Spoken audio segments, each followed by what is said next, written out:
नमस्कार दोस्तों, मैं आज टॉपिक नंबर 2 पे बात करने वाला हूँ यूपी टेट और सी टेट के लिए, क्योंकि आपको पता है कि यूपी टेट आपका जुलाई में होना है और सी टेट की भी खुशखबरी आ चुकी है, सितंबर में होना सुनिश्चित हुआ है। तो आप लोगों के लिए टॉपिक नंबर 2 है कि आज हम लोग बात करेंगे प्राइम नंबर के बारे में, आभाज्य संख्या के बारे में। और जो हम लोग टॉपिक को ओरली डिस्कस करते हैं तो वो जैसे क्वेश्चन पेपर में आ जाते हैं तो उनकी मैं बात करता हूं। तो सबसे पहले बात आती है कि अभाज्य संख्या सर किसको कहते हैं, प्राइम नंबर किसको कहते हैं।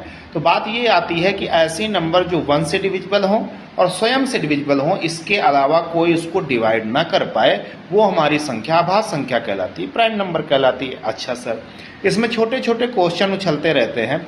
जैसे पूछ दिया जाता है सबसे छोटी अभाज्य संख्या कौन है, तो 2 ध्यान रखना है। पूछ दिया जाए सबसे छोटी समअभाज्य संख्या कौन है, तो 2 ध्यान रखना है। पूछ दिया जाए सबसे छोटी विषमाभाज्य संख्या, तो 3 ध्यान रखना है। सबसे छोटी 2 अंकों की अभाज्य संख्या 11 ध्यान रखना है। सबसे बड़ी 2 अंकों की अभाज्य संख्या 97 ध्यान रखना है। सबसे छोटी 3 अंकों की अभाज्य संख्या 101 याद रखनी है। सबसे बड़ी 3 अंकों की अभाज्य संख्या 997 ध्यान रखनी है।